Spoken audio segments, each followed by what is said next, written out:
Antes de fazer a leitura do texto, você já viu aqueles memes da internet? Eu jogo um jogo, não jogo mais tempo possível, eu jogava um jogo chamado RPG, que eu tinha falado, dona série. O RPG tinha uma forma de ser um jogo satânico. E aí, uma vez mandaram um meme pra mim sobre o RPG. Aí dizia assim, o que a minha mãe pensa quando eu estou jogando RPG? Aí tem uma foto do pessoal todo vestido de preto, no cemitério, com as velas vermelhas, pentagramas. Aí dizia a próxima figura assim, o que minha namorada pensa quando eu digo que estou jogando RPG? Aí a próxima foto é do cara lá em Las Vegas, com um monte de mulher sentada no colo dele. E aí a foto final é que realmente acontece, era um monte de gordinho, tudo igual a minha, assim, sentado em volta de uma mesa, comendo um salgadinho, rolando dado. E por que eu estou falando isso? Porque eu queria falar um pouco sobre imagem,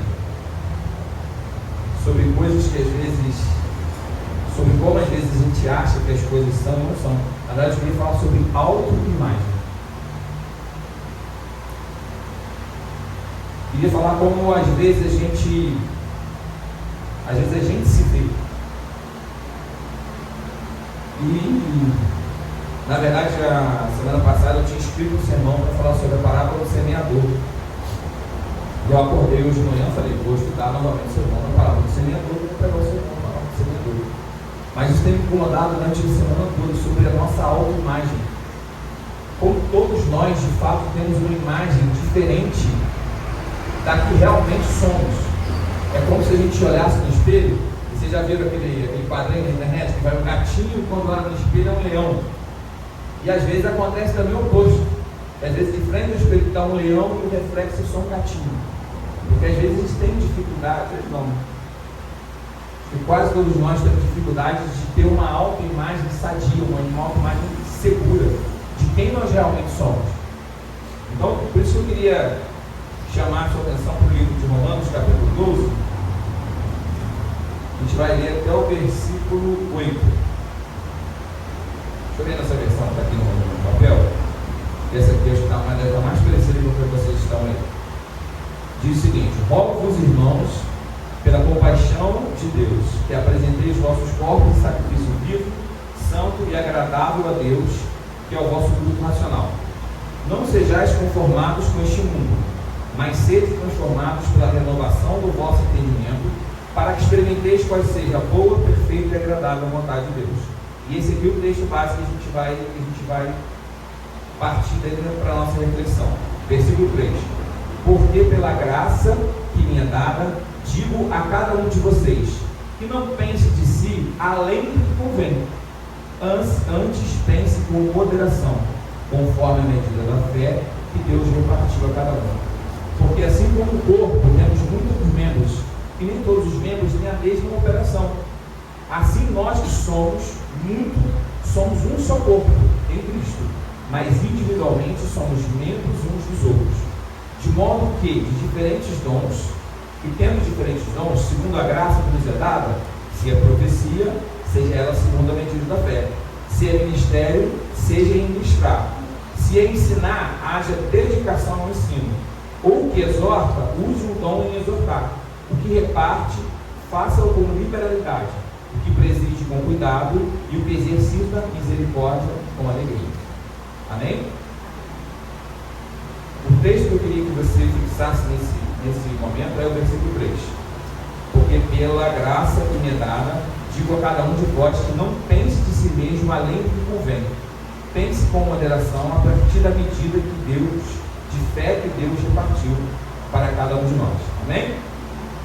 Eu acredito que muitos de vocês já tenham ouvido mensagens, sermões, pregações, como você querer chamar, sobre esses 3 primeiros versículos aqui de Romanos 12. Né? Muitos de nós já sabemos esses versículos de cor, né? Para que sejais transformados, ter a sua mente transformada. Né? Acredito que muitos de nós temos esse versículo de cor. Mas a primeira coisa que se ressalta para a gente é o seguinte: é que precisamos ser transformados pela renovação do nosso entendimento, ou seja, pela renovação da nossa mente. E a primeira coisa que a gente tem que entender, quando a gente fala em não pensar sobre si algo que não é, algo que não somos, para que a gente se veja como realmente somos, é a gente entender que, para que a gente pense dessa maneira saudável, deve haver uma renovação na nossa mente. E por que eu estou dizendo isso? Porque a nossa mente é uma fortaleza. A nossa mente é uma fortaleza. As batalhas do mundo espiritual, elas são travadas primeiras na nossa mente. E por que eu estou dizendo isso? Porque se você tem um pensamento de que de repente você não vai conseguir, de que você não é o suficiente, como que você vai chegar para ministrar algo a alguém da parte de Deus? Porque dentro de você, você não se sente capaz, você não se sente merecedor, e de fato não somos. Mas o fato é que a nossa mente, ela é a sede das nossas emoções. E é na nossa mente que a gente vai vencer a batalha para que possamos exercer a nossa fé. Porque se no seu coração não há paz, se no seu coração existe um conflito, como você vai ministrar alguma coisa da parte de Deus para alguém? É na nossa mente que essa batalha primeiro ela deve ser vencida. É primeiro na batalha da mente em que a gente vai fazer, como o apóstolo Paulo diz, vamos se transformar no nosso entendimento, vamos experimentar a vontade de Deus para que a gente se enxergue como realmente é. E a transformação da mente a qual o apóstolo Paulo ela vai passar, lógico, da autopercepção. A gente vai transformar nossa mente quando a gente começar a entender quem a gente é em Deus e quem a gente não é em Deus. E como eu tenho visto, gente, você me perdoe, mas não só essa semana, durante um tempo eu tenho visto como a gente tem dificuldade para se enxergar, como a gente tem dificuldade para ver quem a gente é, como a gente é destemperado, como falta para a gente equilíbrio, porque normalmente hoje a gente acha que é muito além daquilo que é, e é o eu sou o máximo, né? Tinha um desenho, eu sou o máximo, ou a gente é simplesmente muito aqui, não, eu não vou, eu não tenho capacidade, eu não consigo, eu não posso. E por isso o apóstolo Paulo fala que para a gente ser transformado, para a gente experimentar a vontade de Deus, para a gente começar a se enxergar em Deus quem a gente realmente é, primeiro existe uma batalha se vencida na nossa mente. Porque se a batalha não for vencida na sua mente, você não sai vitorioso em batalha nenhuma. Quer ver uma coisa no mundo da luta que o Dudu conhece muito? Hoje em dia tem um monte de coach, um monte de psicólogo esportivo. Porque o cara que vai trabalhar na mente do lutador, para que ele chegue no ringue com uma postura de quem vai lá para lutar, quem vai lá para dar garra, quem vai lá para, perdão da expressão, arrancar a cabeça do outro. Porque eu tenho certeza que o Dudu também já viu algumas lutas, o cara quando ele entra no ringue, você fala que ele não vai vencer. Porque você vê que o espírito dele, que a mente dele está caída. Você vê que o ombro do cara está baixo, você fala assim, ele não vai levar. Ele não vai levar a vitória. Por quê? Porque na mente dele já perdeu. Então o apóstolo Paulo está exortando, existe uma batalha para ser vencida na mente. E como a gente vence essa batalha? Obviamente, higiene mental. O apóstolo Paulo diz o quê? Tudo que é bom, tudo que é digno, tudo que traz, tudo que edifica, seja isso que ocupe o nosso entendimento. Então a orientação do apóstolo Paulo é: vença a primeira batalha onde ela deve ser vencida, e é na mente. O Espírito Santo vai nos orientar, vai nos fortalecer, vai, mas existe também um exercício que a gente tem que realizar, que é o da higiene mental. Você pensa bobeira o dia inteiro, ouve bobeira o dia inteiro. Você acha que o Espírito Santo vai pegar você a força e vai te levar? O Espírito Santo, ele ministra em nós uma harmonia. Óbvio que a gente vai entrar com uma dificuldade com o nosso pecado, mas ele tem que haver no mínimo, Paloma, no mínimo tem que haver um desejo, no mínimo tem que haver uma batalha, no mínimo tem que haver um passo. A batalha de 1000 léguas é vencida no primeiro passo, que é você dando o primeiro passo, o Espírito Santo me ajuda, me orienta, você vencendo a batalha, e o Espírito Santo vai te fortalecendo. Então a primeira coisa que a gente tem que entender é que para a gente se entender como a gente se vê, como deveria ser em Deus, a gente tem que batalhar a batalha da mente. Porque se a batalha da mente estiver vencida, todas as outras batalhas, em nome de Jesus com Deus, serão vencidas também. Amém? A segunda coisa que eu queria refletir com vocês é sobre a gente tem um espelho de autoimagem que vai ser embaçado, que a gente não vê de fato quem a gente é. Geralmente o problema da autoimagem leva a isso que eu queria abordar, aos dois extremos. O primeiro extremo é Eu sou o máximo. Eu tenho certeza que você já conviveu com uma pessoa que ela sabe absolutamente de tudo. Tenho certeza. Ele é melhor que você. Nós fomos uma entrevista dos Desejos Camargo e Luciano. E aí, você é bom. Você é bom em quê? Eu sou bom de luta, sou bom de namoro, sou bom de briga, sou bom de. Pô, você é bom de tudo? Eu sou bom de tudo. Aí perguntou para o parceiro jogador dele: e você? Eu sou o professor dele. Eu sou quem ensinou tudo para ele. E eu tenho certeza que você já conheceu pessoas pessoas que não se enxergam, pessoas que estão longe de entender quem elas verdadeiramente são. E a gente tem um exemplo, se você quiser abrir lá no livro de Daniel, capítulo 4, vai abrir lá rapidinho. E a gente vai ver um exemplo lá. Você quer ver uma das coisas Você quer ver algo que revela essa tendência muito em nós, seres humanos? Não sei se você já ouviu, ou se você já disse, possivelmente você já disse em algum momento. Geralmente há quem diga, ou nós em algum momento dizemos assim: mas eu não faço nada de mal. Já viu isso? Tem alguém lá na sua família assim? Ou na sua casa, não sei. Eu não faço nada de mal. Isso é uma das piores tendências de a gente não se enxergar. A gente olha e fala assim: dona Sá, não faço nada de mal. É quando a gente de fato não entende quem a gente é. Quando a gente de fato não entende a nossa natureza. A gente deixa de entender que nós somos maus por essência. Não é assim? A gente não herdou o pecado do primeiro Adão? Não é assim? O Adão, a gente já falou sobre isso milhares de vezes, né? Que o Adão, ele nasce com livre-arbítrio, ele nasce perfeito. Ele nasce com total poder sobre as suas decisões. E ele decide pecar. E a gente herda o mal do Adão. E a gente já não peca, mas simplesmente, não somente pela nossa escolha. A gente também tem a nossa natureza má nos influenciando. Assim como, pelo último Adão, que é Cristo, a gente também herdou a graça, que é o que nos justifica de todo mal. Mas a gente tem dificuldade de se enxergar. A gente tem dificuldade de olhar para a gente mesmo como a gente às vezes verdadeiramente é. E às vezes a gente parte por essa coisa de eu sou o máximo, eu sou o tal. Não consegue enxergar as nossas debilidades. E a Bíblia vai dar um exemplo aqui. Você abrir um livro, no capítulo 4 do profeta Daniel,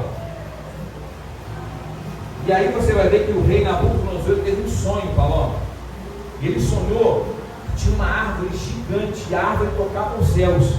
E os animais se abrigavam na sombra dessa árvore. E aí ele perguntou a todos os magos, todos os sábios, ninguém interpretou o sonho. Aí falaram: não, mas tem um mestre dos magos lá, que não é o do Caverna do Dragão. Tem o mestre dos sábios, que é o Daniel, que é o Beltesazar, o homem de Deus. E aí chama o Daniel lá. E aí o Daniel ele explica o seguinte para o rei: ele fala: rei, essa árvore é o Senhor. Essa árvore é o Senhor. E toda a grandeza da árvore é tudo que o Senhor conquistou. A cidade que o Senhor construiu, a cidade da Babilônia, que foi uma das maiores cidades do mundo na sua época. E disse o seguinte: mas Deus vai cortar a árvore. O Senhor vai comer, vai pastar com os animais, até que o Senhor entenda quem o Senhor é de verdade. Nabucodonosor tinha um problema de autoimagem. E aí acompanha o versículo 29 para a gente dizer: ao cabo de 12 meses, quantos meses passaram? 12 meses se passaram desde a revelação de Daniel. E o que aconteceu com Nabucodonosor? Nada. Estava andando normalmente. Mas, contudo, entretanto, todavia, ao cabo de 12 meses, ou se passarem 12 meses, passeando sobre o palácio real da cidade da Babilônia, falou ao rei e disse: não é esta a grande Babilônia, a Babilônia que eu edifiquei para a casa real, com o meu grandioso poder e para a glória da minha majestade? Versículo 31. Falava ainda o rei, quando desceu uma voz do céu e disse: a ti se diz, ó rei Nabucodonosor, já passou de ti o rei. Serás expulso de entre os homens, e da tua morada será como os animais do campo, e far-te-ão comer ervas como os bois, até que aprendas que o Altíssimo tem domínio sobre o rei dos homens e dá a quem quer. No mesmo instante, se cumpriu a palavra sobre Nabucodonosor, e foi expulso de entre os homens, e passou a comer erva com os bois. O seu corpo foi malhado do orvalho do céu, até que lhe cresceram os cabelos como as penas das águias e as unhas como as aves do céu. A Joyce ouve uma música e fala que o Nabucco ficou maluco. Para quem não conhece muito a história do Nabucodonosor, e aí começa com Daniel, aquele historiador da Adventista, não é o nome dele? O latinho, Rodrigo Silva. E o Rodrigo Silva começa narrando a história do Nabucco. E aí vai mostrando, né, o Nabucco, toda a sua grandeza, a cidade de Babilônia linda, grande, e de repente o Nabucco fica doido, começa a comer junto com os animais, começa a pastar no campo, até ele aprender que ele não é a última plataforma do deserto que ele se achava. Porque o Provérbios diz que Deus ama os soberbos, é isso? O Provérbios diz? É isso que o Provérbios diz, Deus? Deus resiste aos soberbos, porém dá graça aos humildes. Mas do mesmo jeito que tem aquela pessoa que parece, a gente brincava que parece que quando a pessoa era assim, você parece que ele achou um gênio da lâmpada do Dudu, e ele fez o seguinte desejo: eu quero ser melhor que todo mundo em tudo sempre. E parece que o cara é melhor em tudo. Mas em contrapartida, existe também o lá vai o cão arrependido, com seu osso moído. Como é que é o resto? Seu osso lá, o rabo entre as patas. Existe o oposto. Abre sua Bíblia lá no livro de 2 Samuel.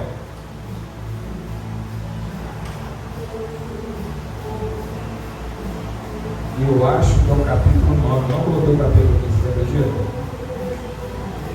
Esse é o capítulo 9. É esse mesmo, capítulo 9, gente.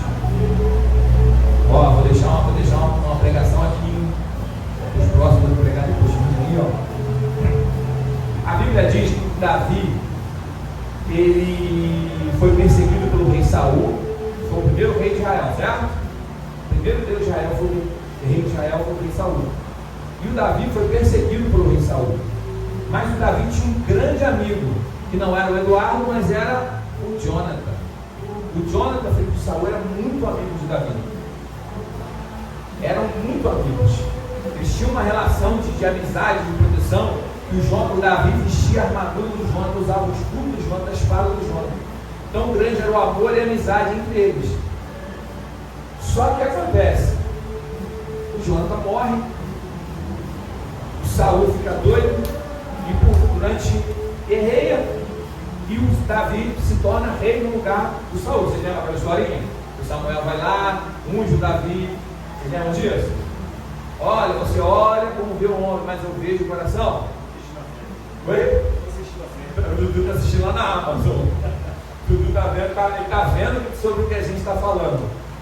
E aí, o Jonathan morre, o Saul morre, mas o Davi lembrou que ele tinha uma relação de amizade, de carinho muito linda com o Jonathan. E ele quis honrar essa amizade. Vamos ver o que aconteceu aí? Um dia Davi começou a inquirir, começou a perguntar se em Davi alguém da família de Saul com vida, pois ele queria fazer bem, como prometera ao príncipe Jonathan. Falaram-lhe então de um tal de Ziba, que era um dos servos de Saul, e o rei mandou chamar. Você que é o Ziba? Respondeu: sim, senhor, sou eu próprio. Conhece alguém que tenha ficado da descendência de Saul? Porque queria cumprir minha promessa e demonstrar a bondade de Deus a essa pessoa.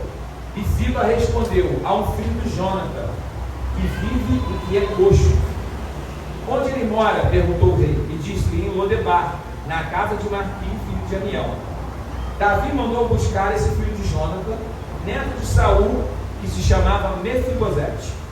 Quando ele se aproximou do soberano, saudou-se, inclinando perante ele, em sinal de profunda submissão e medo. Submissão e medo. Mas Davi disse-lhe: não tenhas medo, não tenhas receio.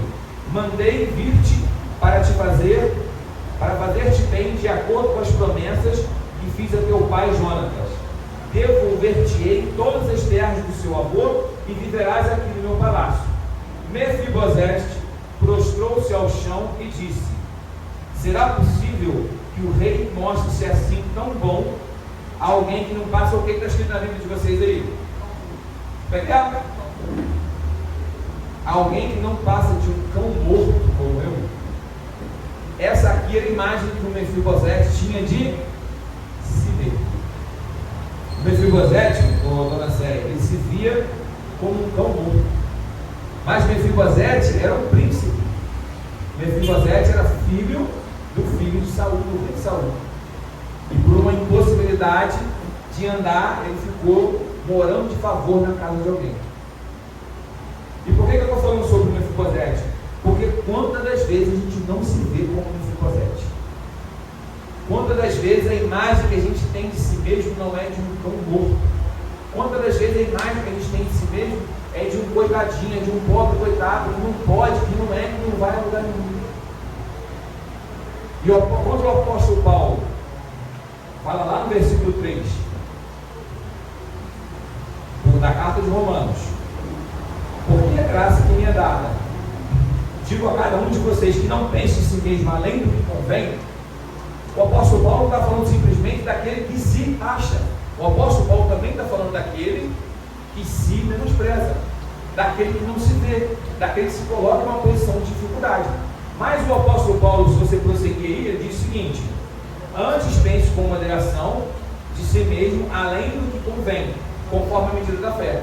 O que o apóstolo Paulo está dizendo? Falou, ele está dizendo assim: olha, às vezes a gente pensa de si ou mais ou menos, mas cuidado com pensar a respeito de si a mais, porque normalmente eu digo de uma maneira geral, não estou dizendo em todos os casos, a gente, vamos supor, vamos ver um exemplo aqui.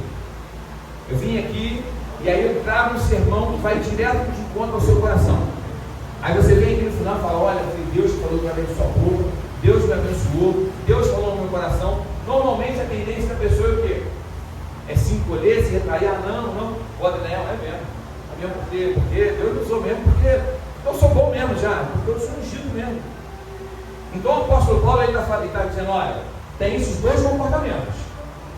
Tem aqueles que se sentem e aqueles que se menosprezam. Ambos estão errados, mas cuidado com aquele que vai se ensoberbecer. Cuidado com a vaidade. Cuidado com aquele que vai dizer, que vai achar sobre si aquilo que não é. O apóstolo Paulo está fazendo um alerta para que a gente não se enxergue nem de um jeito nem de outro, para que a gente se veja de maneira moderada, para que a gente se enxergue quem a gente realmente é. E aí, o apóstolo Paulo ele vai nos ensinar, para a igreja de Romanos e para a gente, como que, se comportando dentro da comunidade, a gente vai conseguir se enxergar dessa maneira. E aí ele vai dizer o seguinte, sobre a nossa função no corpo de Cristo: cada um sirva na comunidade com a consciência do que tem, sabendo assim qual é a sua função no corpo de Cristo. Por que o apóstolo Paulo está dizendo isso? Porque nenhum de nós é inútil. O apóstolo Paulo está começando a querer trazer: olha, todos nós somos partes de um corpo. E às vezes a gente pensa: se eu sou parte do corpo, eu sou um mindinho.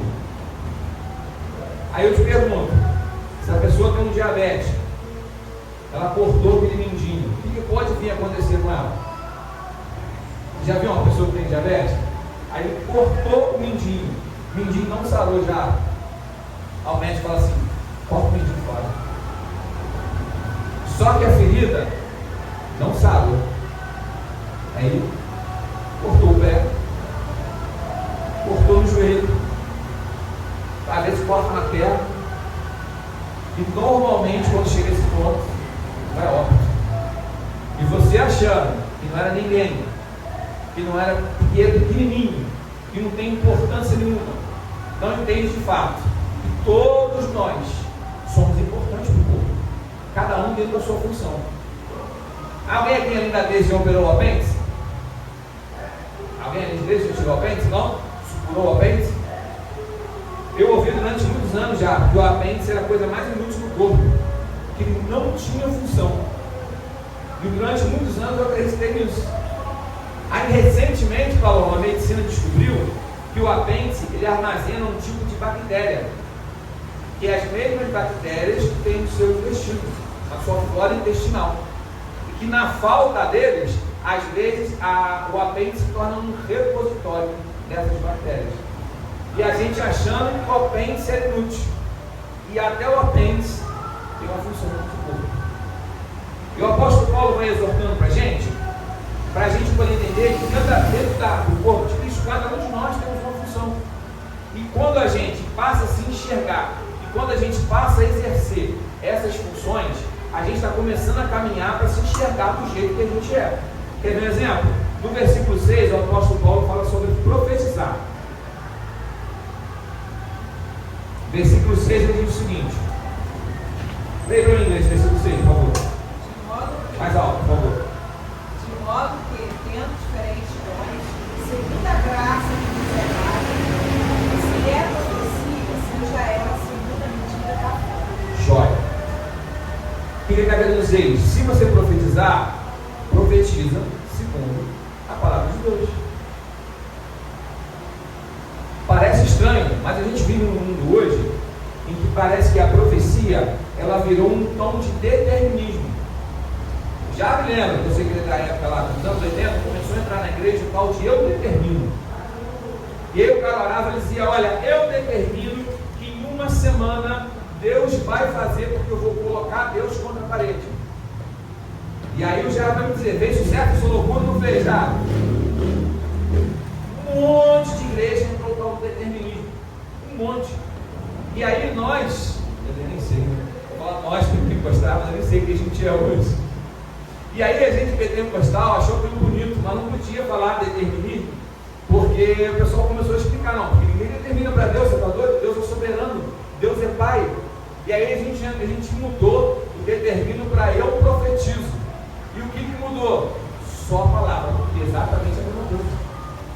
Eu profetizo cura, você só profetiza se Deus mandar você profetizar. Porque profecia no Velho Testamento é falar em nome de ou falar em nome de quem. Então profecia, Paloma, é algo que eu trago da parte de Deus. Então profecia não serve para ministrar cura, a não ser que Deus diga de um modo contrário. E às vezes a gente vê alguém profetizando, e aí profetiza cada loucura, cada doideira, a gente vai para a porta da igreja católica profetizar o fim da igreja católica. Com certeza que muitos de vocês já viram isso aqui, tocar chofar em frente à igreja católica.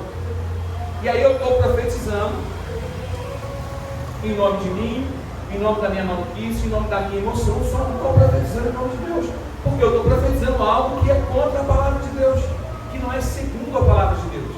Então o apóstolo Paulo está dizendo, olha só, se você profetizar, profetiza segundo a palavra de Deus. Porque qual é a maior de todas as profecias, gente? É a Bíblia. Qual é a maior de todas as revelações? É a Bíblia. E aí o apóstolo Paulo um dia encarou os crentes de Bereia. O apóstolo Paulo ia lá e pregava. Sabe o que eles faziam? Eles iam lá na lei e conferiam se era isso mesmo. Ah, mas eu sou o apóstolo Paulo, eu sou pedigree. Os caras conferiam a pregação do apóstolo Paulo. Tem até um rap, né? Sobre os bereanos que a Joyce está ouvindo agora. E aí ele fala isso, que toda a escritura é inspirada por Deus, não há nada que eu possa fazer para mudar isso. Ele fala, um erudito bereano que leu, conferiu e aprendeu as alônomas de Cristo. Que nós sejamos como crentes bereanos, não só para conferir o que é lido aqui na palavra. Eu tenho certeza que chegar em casa você vai ler o capítulo todo de Romanos 12, tá? Para ver se eu não estou ficando maluco. E exatamente o que os cristãos de Bereia faziam, conferiam. Não permita, irmão, você aproveita com medo do que você ouve, vai lá, confere. Confere se isso mesmo está dizendo a Escritura. Recebi uma profecia, essa profecia está segundo o coração de Deus? É segundo a palavra de Deus? É algo que Deus já está confirmando no seu coração? Porque os pentecostais, velho de guerra, se você perguntar para eles, quando eles recebiam a profecia, eles diziam o seguinte: a profecia era a última coisa, porque Deus já estava falando no meu coração, porque eu já tinha visualizado isso na Escritura. E quando Deus chega ao ponto de falar, é coisa que, quando o cara fala assim, diz o Senhor, você já desmonta. É verdade, claro que é verdade. Porque Deus já tinha falado no seu coração, porque Deus já tinha confirmado através da palavra. E quando Deus vem cair, usa o jarro para falar, você desmonta. Por quê? Porque já está confirmado no coração.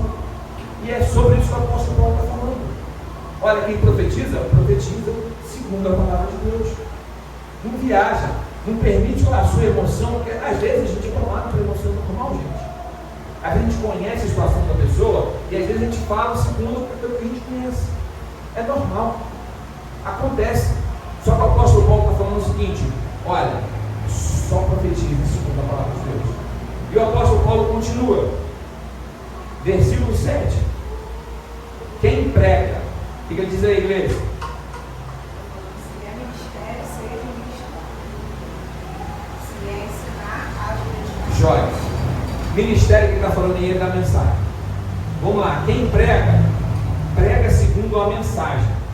E qual que é a parada aí? Eu imagino, eu quero crer já, na época do Paulo não tinha isso. E eu quero crer que nenhum, como diz o Hugo, só na igreja da França que isso acontece. Eu descobri que alguém aqui tem uma situação. E qual o tema da minha próxima pregação? A situação que a pessoa está vivendo. E eu chego aqui não para falar algo da parte de Deus, não para administrar a igreja, não para fazer a leitura do Evangelho de Jesus. Eu chego aqui para mandar uma piada para o Dudu. Porque eu descobri que lá no serviço, lá, o Dudu anda morcegando e o tema da mensagem hoje vai ser sobre o trabalho, aleluia. Estou pregando alguma coisa, gente? Estou mandando piada para o irmão. Eu tenho certeza que só acontece na igreja da França, não é isso, Pavão? Outra coisa, sabe, você já viu alguém querendo pisotear o outro? Eu tive uma desavença com o Jardim. Hoje eu vou pregar tudo o que aconteceu com o Jardim, a nossa desavença. Não, Cassiano, semana passada ele pregou, agora eu vou pregar. Hoje eu vou pregar sobre tudo isso. Covardia. Então o que o apóstolo Paulo está dizendo? Olha, vai pregar, prega a palavra.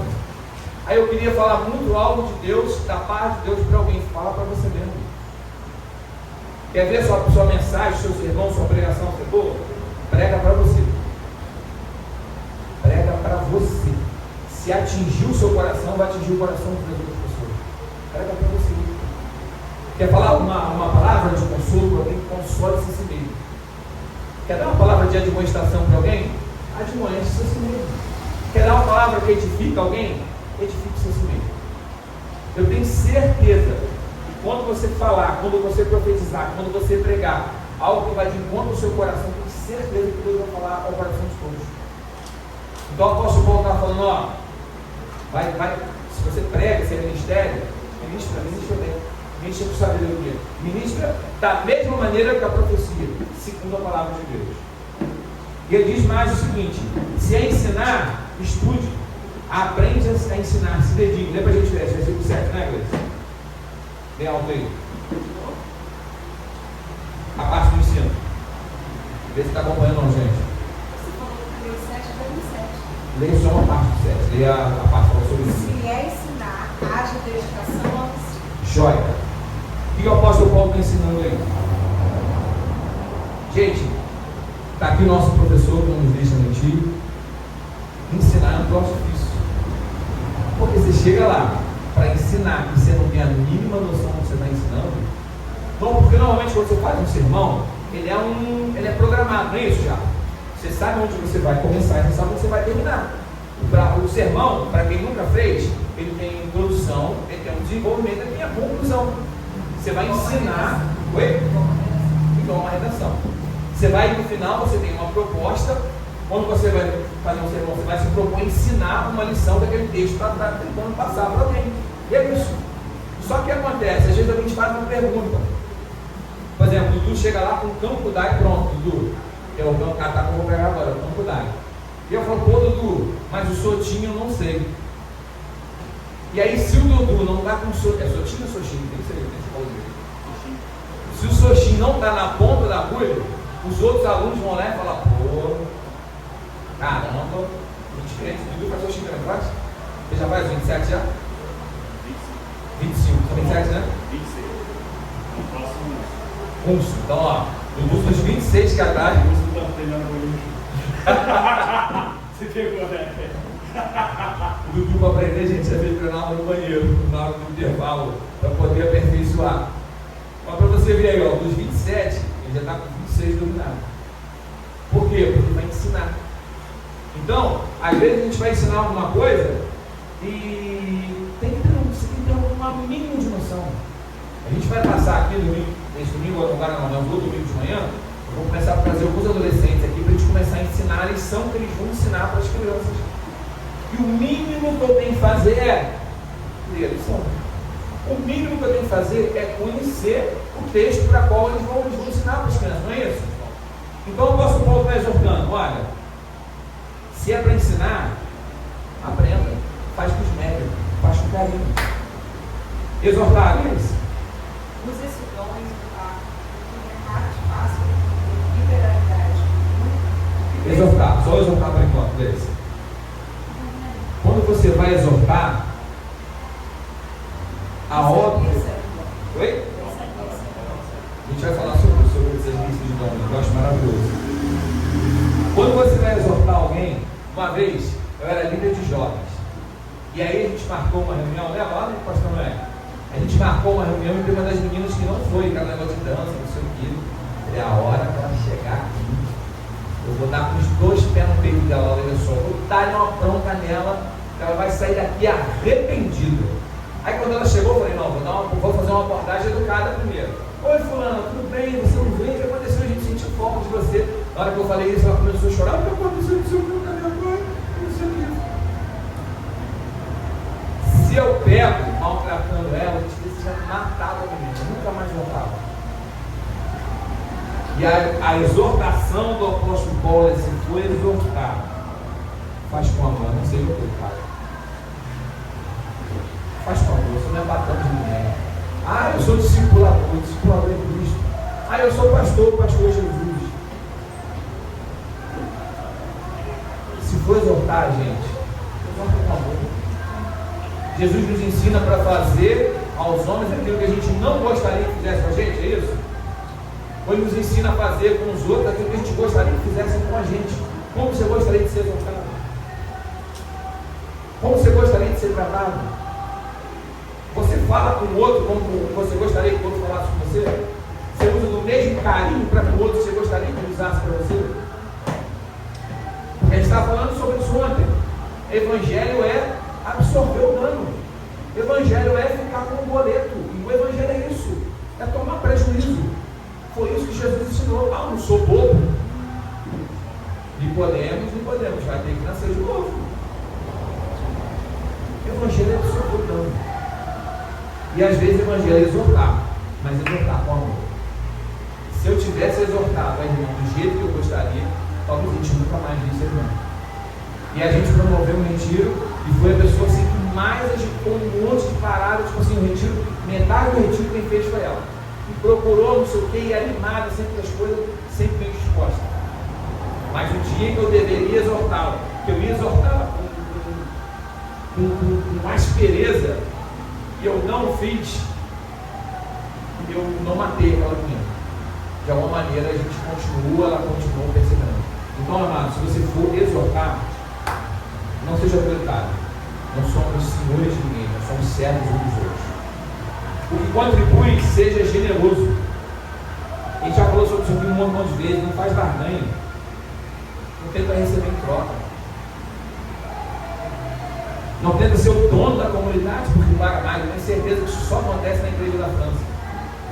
Aquele cara que tem um dízimo maior, ele é que é consagrado primeiro, é o único que o pastor visita. Tenho certeza que muitos de vocês nunca viram isso aqui. Com a troca, com a graça de Deus, quem tem controle sobre quem entra na igreja é você, cara. Nem sei qual é. Não sei quem dá o quê, não sei quem não dá, não sei quem tira, não sei. Graças a Deus por isso.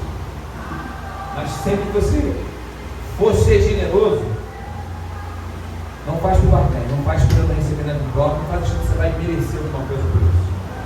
Quem preside, ou seja, quem lidera com cuidado. Não usa a sua liderança para manipular os outros. Eu tinha um amigo, nesse RPG que eu comecei falando que a gente jogava, o RPG tem um livro de regras. E às vezes ele não estava muito contente com uma regra, assim. Aí ele queria mudar aquela regra. E éramos uns 5, 6 meninos. E aí ele ia na casa de um e falava assim: ô Jorge, essa regra aqui não está muito legal não. E eu e todos os outros já decidimos mudar essa regra aqui. Você concorda? Aí eu falava com ele: já, mas se todos os outros já resolveram, eu concordo. Só que ninguém tinha resolvido nada, era só ele. E ele ia na casa do outro e falava: ó, essa regra aqui não está muito legal não. E a gente queria mudar. Eu fui na casa do Jorge, falei com todo mundo concorda em mudar. Você concorda também? Todo mundo concorda, deve ser melhor. E assim ia na casa de todo mundo. E no final, ele, por manipulação, ele mudava a regra como uma ação que só ele queria. Como é que chama isso? Manipulação. Por que eu estou falando isso? Porque vocês já me frustraram aqui algumas vezes. Por exemplo, o passeio lá que é no sítio, não teve. A maioria optou por não e não teve. Aí eu fiquei frustrado, eu mandei mensagem para alguns de vocês aí, para compartilhar. Pô, vamos lá, vamos no sítio lá, vamos lá. Mandei mensagem para o senhor, seu Vasco. Por quê? Porque liderança não se exerce com manipulação. E às vezes, se frustrar faz parte da liderança. Eu esperava que nós nos reuníssemos no ano novo. Estou frustrado? Estou frustrado. Liguei para alguns de vocês aqui embaixo e falaram: pô, já, vamos agitar, galera. Liguei para vocês, já. Por quê? Para não tentar manipular nenhum de vocês. Faz parte da liderança frustrada? Faz. Mas liderança com manipulação é diabólica. Manipulação é diabólica. Eu jamais vou chegar lá para o Edu e fazer igual o Edson fazia, que era um amigo nosso. Então, ó, nós do conselho decidimos fazer a seguinte mudança. O Thiago já concordou, o Oscar, o Hugo já concordou. Não. Isso é manipulação, isso é mentira. Isso é diabólico. Então, amado, quem for liderar, quem for presidir, faça muito cuidado. Não favoreça ninguém em detrimento de juízo de valores.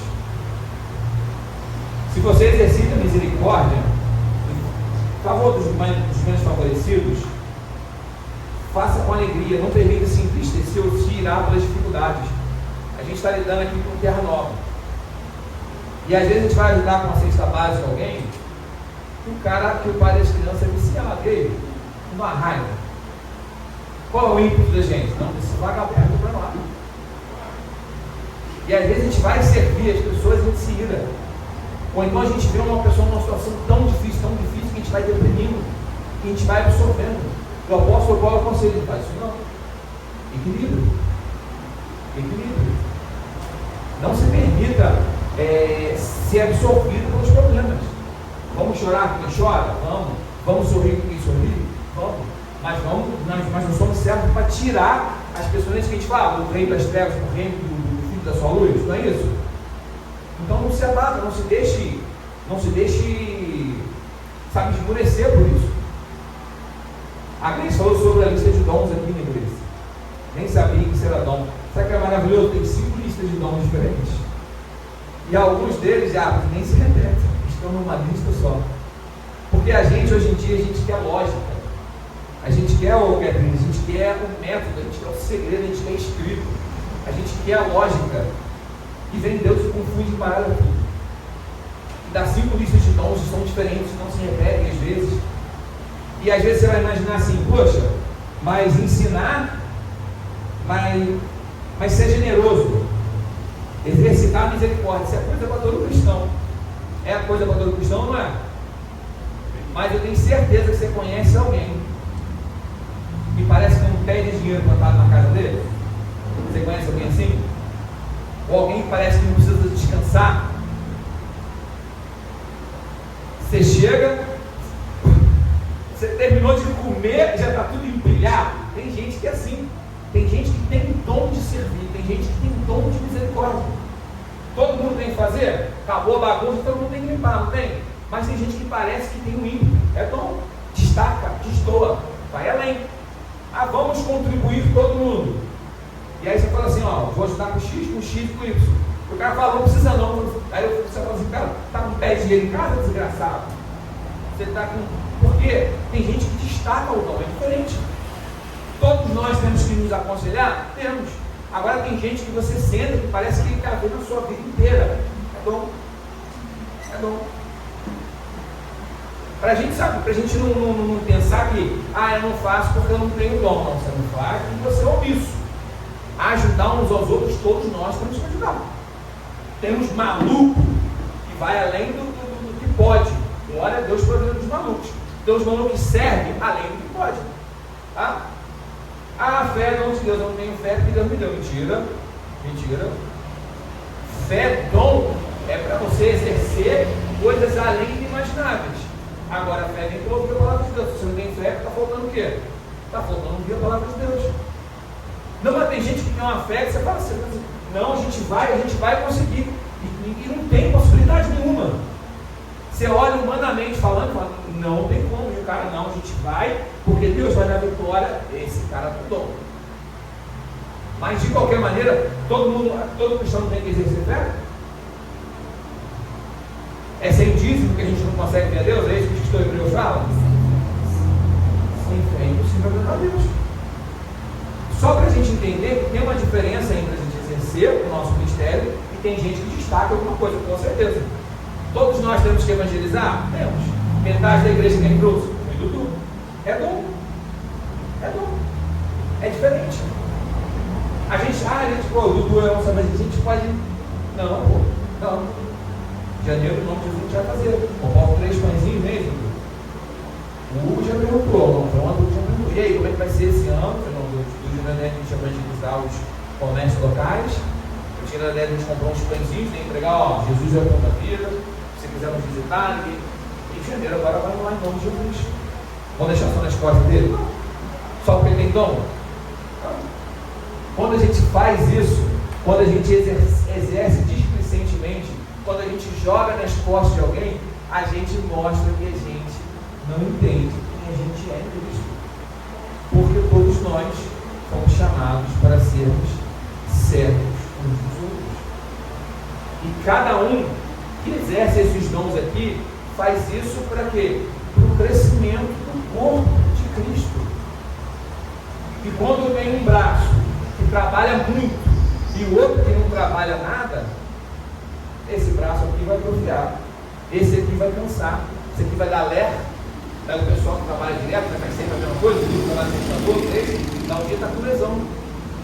Por quê? Porque só um braço faz, o outro não faz. Falta da gente se enxergar, e a gente volta lá no começo. Se enxergar como a gente é. Gente, o Evangelho coloca a gente na condição de pecadores. É isso que nós somos. O Evangelho revela para a gente quem a gente é de verdade, ele descortina a gente. Ele pega aquele espelho que está embaçado e desembaça. Ele revela para a gente quem a gente é. Pecador. Mas o mesmo Evangelho é o que nos coloca no colo de Deus.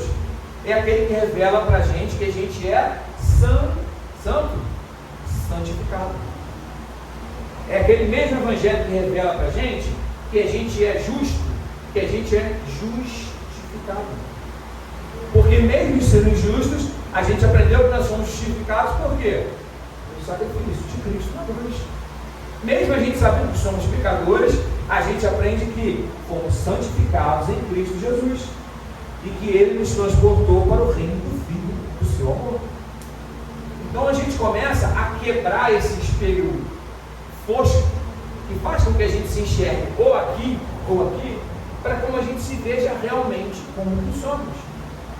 Pecadores, homens maus, mas servos de Jesus. Homens injustos, mas justificados pela graça que Ele nos deu. Para que a gente faz isso, Jorge? Para a gente servir uns aos outros, como os dons que o apóstolo Paulo acabou de descrever aqui. Administrando uns aos outros, usando de misericórdia, sendo usado de Deus para profetizar no momento em que Deus manda. Para quê? Para que aperfeiçoemos o corpo de Cristo. E para finalizar, pensar sobre si como convém, como moderação, é a gente assumir o lugar que Deus nos atribuiu para ser sendo aquele que somos, usando os dons que temos. Quem eu sou em Cristo, Jorge? Você é um servo de Deus. Coisa muito ruim, pior discípulo de Jesus, mas que é justificado pela graça de Deus. E por que Deus fez isso, Jorge? Para você servir aos outros da comunidade, para você servir ao seu próximo. Deus precisa de mim? Não. Deus te escolheu, Ele escolheu te amar, mesmo você não merecendo. Você entende que você é pecador, está lá embaixo. Deus me ama, está lá em cima. Deus te ama apesar de quem você é. E isso tem que trazer equilíbrio para a gente. Isso tem que mostrar para a gente quem a gente é em Cristo. Não merecedores, mas fomos alvos da sua graça. Maus, mas justificados pelo seu amor. Injustos, mas santificados. Pecadores, mas santificados pela sua graça. E é assim que a gente precisa começar a se enxergar. É assim que o Evangelho revela para a gente quem a gente é. É assim que a gente vai ser útil de verdade na obra de Deus. Não achando que eu vou chegar, vou pregar e hoje o culto vai ser. Não. Mas também não entenderam que, não vou não porque eu não sou ninguém, não vou não porque eu sou um pecador. Deixa eu contar uma coisa para você que talvez alguém não tenha te dito.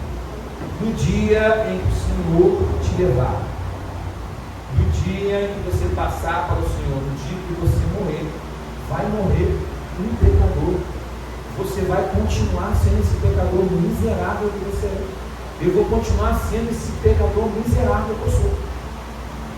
Qual o exercício que eu tenho que fazer? De mudança, de luta constante. Mas só lembra do seguinte para a gente encerrar. Você não é condenado pelo mal que você faz. Você é condenado pelo bem que você deixa de fazer. O mal que você cometeu, Cristo pagou na cruz. Se você não se acordar dele, se você não permitir que ele te afaste de Cristo, Cristo vai continuar limpando você todo dia. Se você quiser. E criança, eles vão trabalhar para dar banho? Eles vão puderam dar para trabalho para dar banho os dois? E criança, você não quer que você limpa, não quer que você lava, né?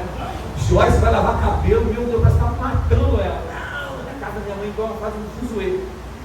Porque a gente é criança, não quer que eu lave a gente. E isso é o nosso pecado. E não quer que Deus constantemente nos lave com o nosso pecado. Mas não é o nosso pecado que nos mata. Porque Jesus está nos limpando. O que nos condena. Então, a gente, para finalizar aquilo que a gente diz, mas eu não faço mal a ninguém. Mas não é o mal que você faz te condena, não. O que condena a gente é o bem que a gente deixa de fazer. E quantas das vezes a gente deixa de fazer o bem? Ou por achar que a outra pessoa não é merecedora, ou por achar que a gente não tem capacidade para isso. Deus quer tirar você do lugar da altivez, do lugar da soberba. Deus quer tirar você do lugar de onde você acha que você pode, que você faz pelo seu nome. E Deus quer tirar você do lugar do não sirvo para nada. Eu sou um cachorro morto. Se eu falar, ele não vai me dar ouvido porque eu sou simples. Se eu pregar, eu sou simples. Eu sou simples de palavra, eu não conheço tanto, eu não vou conseguir. Deus quer tirar você e trazer você para um lugar de equilíbrio. Deus quer me trazer para um lugar de equilíbrio. Para que eu nunca pense que prego bem, ou para que eu nunca pense que eu não tenho algo da parte de Deus para pregar. Deus quer usar você como você é. Deus quer que em 2026 você seja um servo, apesar de quem você é. Deus quer que você não, de mim, que a gente não se omita em fazer o bem. Porque dos nossos pecados Jesus já cuidou. Mas naquele dia, quando Deus separa bodes e ovelhas, não tem pecado, tem omissão. Tem omissão. Você lembra o texto que a gente diz? Vós que estáis à minha esquerda, ide para o fogo do inferno. Por quê? Porque eu estava com fome e você não me alimentou. Eu estava com sede e você não me deu de beber. Eu estava nu e você não me vestiu. Eu estava estrangeiro, você não me acolheu na sua casa. Eu estava preso e você não me foi visitar. Sai de perto.